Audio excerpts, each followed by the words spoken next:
Hi everyone, it's Lindy. Welcome back to my channel. Today we're doing another What's Sold on eBay video. We're going to look at the week of November 8th through November 14th, 2019. We'll talk about sales, we'll look at some of the items that sold, and I'll let you know anything that I might have learned over this last week. All right, let's head on over to my computer and take a look at the week of November 8th through November 14th. Let's go.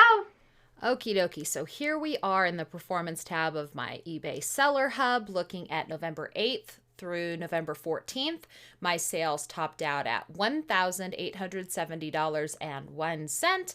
That's up 52.3% over the prior week, so significantly better week.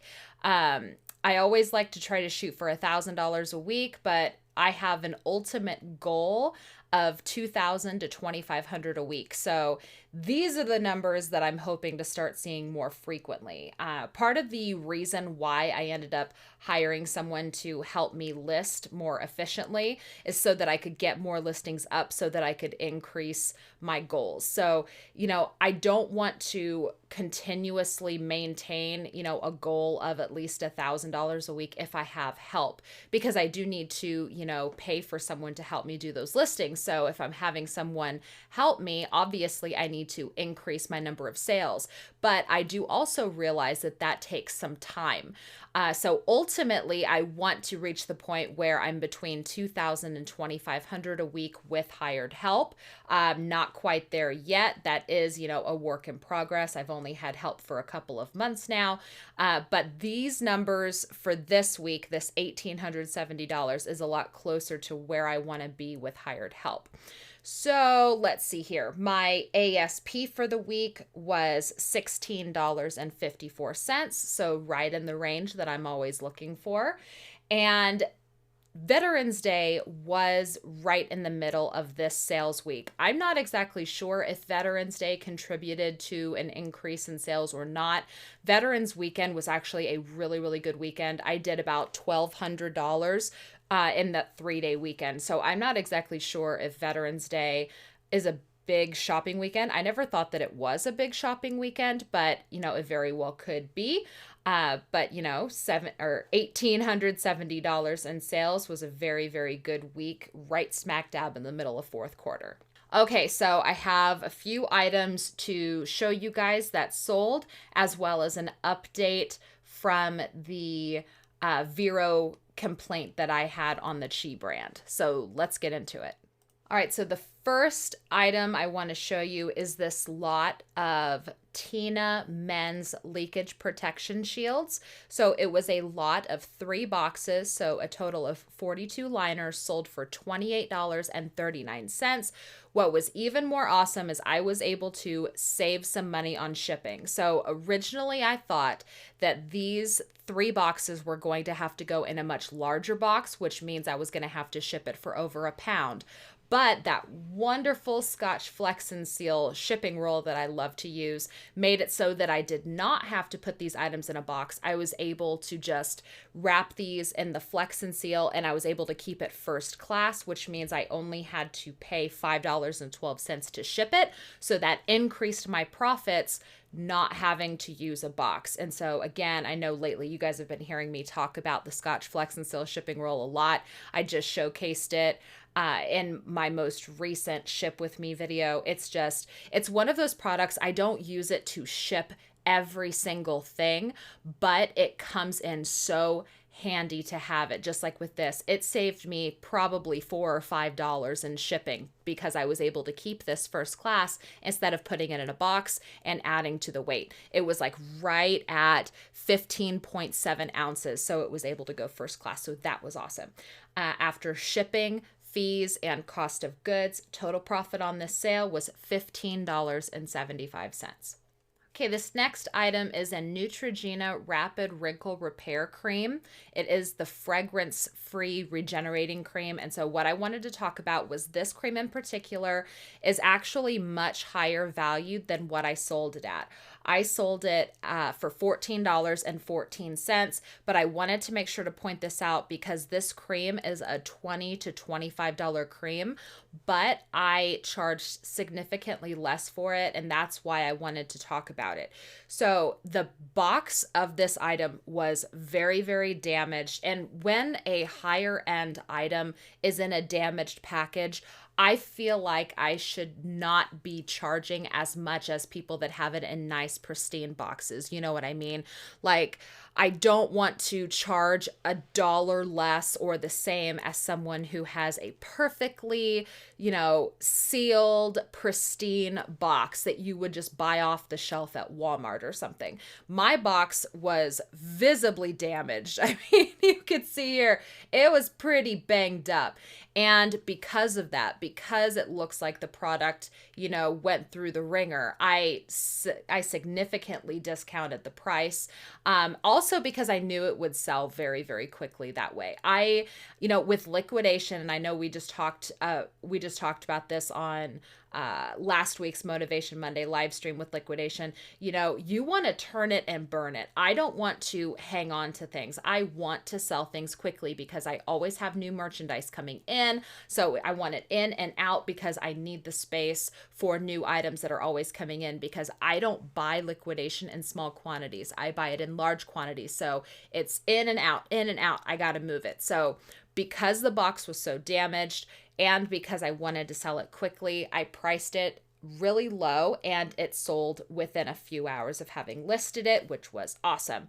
But that was just like a little ditty, just a little tidbit I wanted to talk about is, think about the buyer's perspective. If you have a high-end item, but it looks like the item has, wear and tear on it, consider giving the buyer incentive to buy it from you, because if you're buying it, if you're selling it at the same price as your competitors, but your box or your item doesn't look as nice, you're probably going to hold on to it a lot longer. So, discount the price, give the buyer a good deal, make the sale, and move on. After shipping, fees, and cost of goods, my total profit on this sale was $7.16.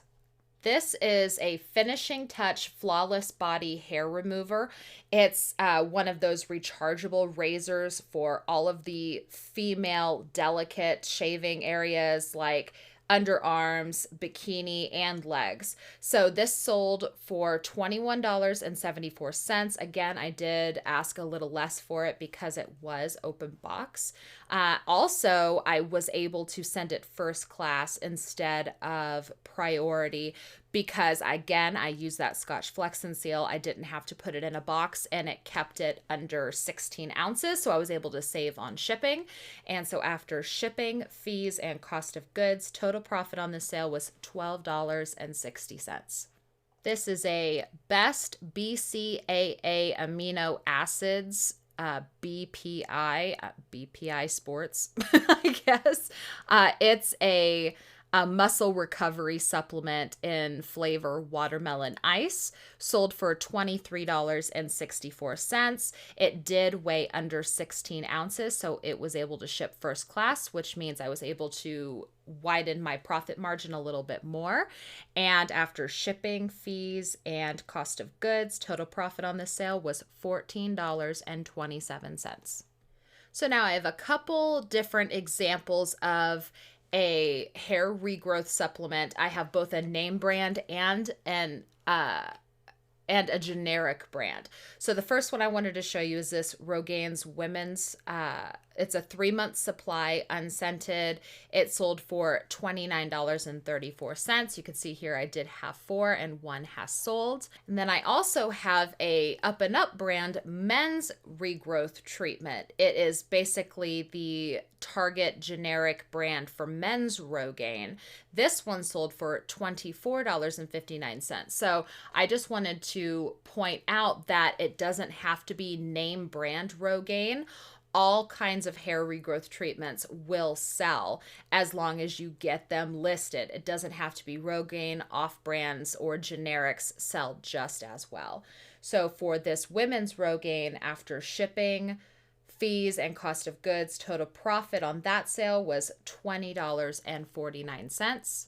And then on the men's generic, sold for $24.59 after shipping fees and cost of goods. Total profit on that sale was $16.31. All right, so this is a New Me curling wand. It's the 25 millimeter size in classic black.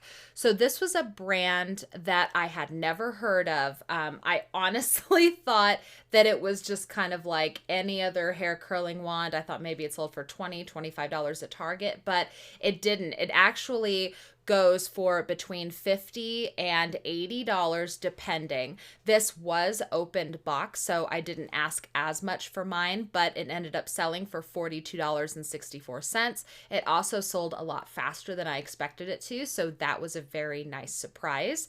And again, this was something else I wrapped in that Scotch Flex and Seal because I had no box that fit it. It was really long and it was in a cylindrical tube. You guys actually saw me package it in my Work With Me shipping style video that I posted just last week. So after shipping fees and cost of goods, total profit on that sale was $27.11. All right, so here is something I have never sold before. It is a portable utility pump. It was a crazy heavy cast iron high pressure pump. It was all okay. Well, you know, here's all the ditties and information.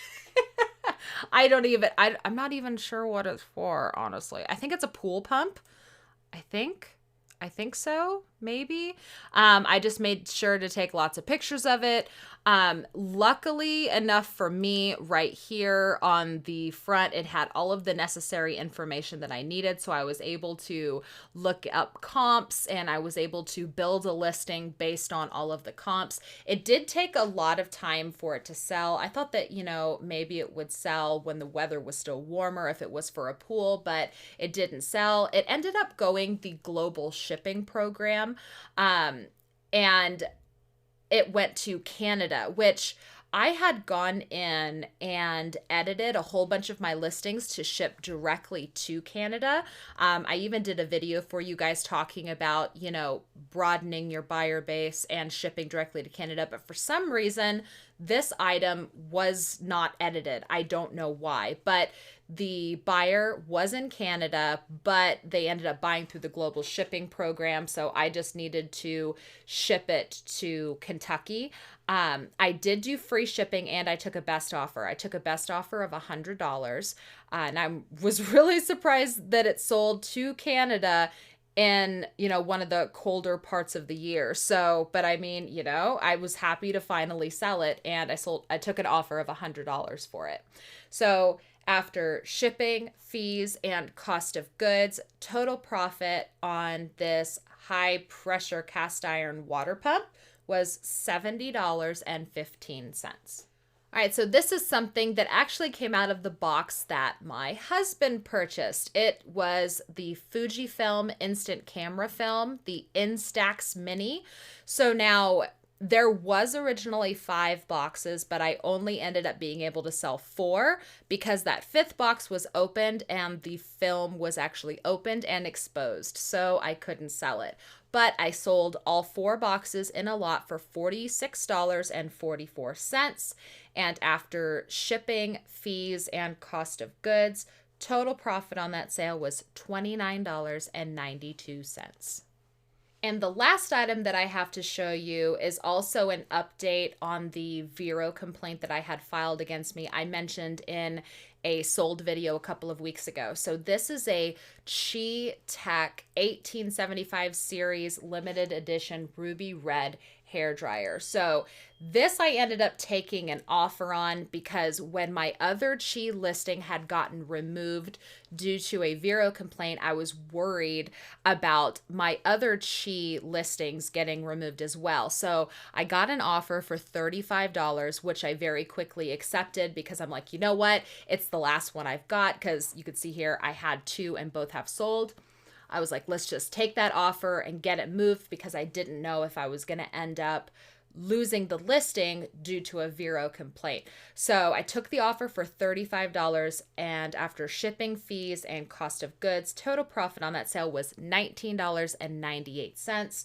But furthermore, I wanted to update you guys on the VeRO situation. So if you had missed it, super quick recap, I had a Qi flat iron that had a VeRO complaint filed from the brand that I was selling counterfeit items. And because of the VeRO program that eBay has on the site, eBay took my listing down and gave me a mark on my account saying, naughty, naughty, you can't sell that. The brand says you can't sell that. So what I had ended up doing was I sent an email to the brand, and I got that through eBay. So what I did is I called eBay. I told them it's not a counterfeit item. I would like to have permission to sell this brand because I get it in liquidation a lot. I want to be able to sell the brand on eBay. And do you have the contact information for the brand? And so eBay gave me that contact information, and I was able to reach out. I emailed the brand directly. I gave them the item number as well as the exact title of the listing that was removed. I stated, all of my eBay information. I told them, about my seller ranking and, that I have 100% positive feedback. And I also gave them the invoice and the manifest to the liquidation order that I had received the Qi the Qi hair iron in, and I asked them for permission to sell their products. Well, a few days later, they did end up emailing me back stating that they submitted a retraction to eBay and that I had permission to sell their products on the platform. So all of this is to say, if you didn't hear me talk about this on Instagram, I posted it to my Instagram stories. I'm telling you now, if you do get a VeRO complaint, don't think that there's nothing you can do. Contact eBay, see if you can get the contact email for the company that filed the VeRO complaint against you and reach out to them. Ask for permission to sell their products, because what these companies are wanting to do is they're wanting to keep buyers from selling knockoffs. They want to make sure that if people are buying products on the eBay platform, that they are genuine and good condition products. And they just want to keep bad sellers from selling their merchandise. So if you reach out to the brand and tell them, look, I'm a good seller. I get my products from this company. I want to be able to sell this, and ask for permission, you just might get it. Now, I had a feeling that this retraction was going to happen because after talking to the eBay representative, he was telling me that the Qi brand is a brand that does do retractions. So I felt confident that I would be able to get it retracted. But I do know that some companies out there will not. They just, they say, no, we only want to be able to sell our own stuff, or anybody that we have direct distribution deals with.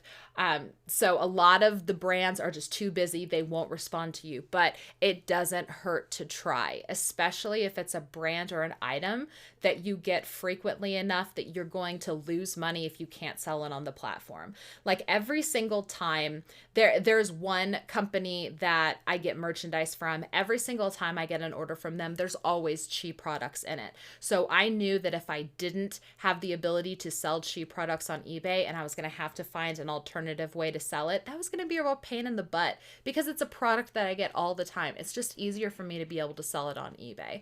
So I put forth the effort, I reached out to the company, and they submitted a retraction, and everything is all good. So just know you have the option to contact the brands if you want to sell their products and ask for permission or retractions. All right, you guys, thank you so much for watching. If you like this video and videos like it, please give it a thumbs up. That way I know it. If you have any questions or comments, feel free to leave them down in the comments below. Don't forget to check the video description. I'll put some useful links in there. And do remember to subscribe if you're interested in seeing more content. And I'll see you guys with my next video. Bye-bye.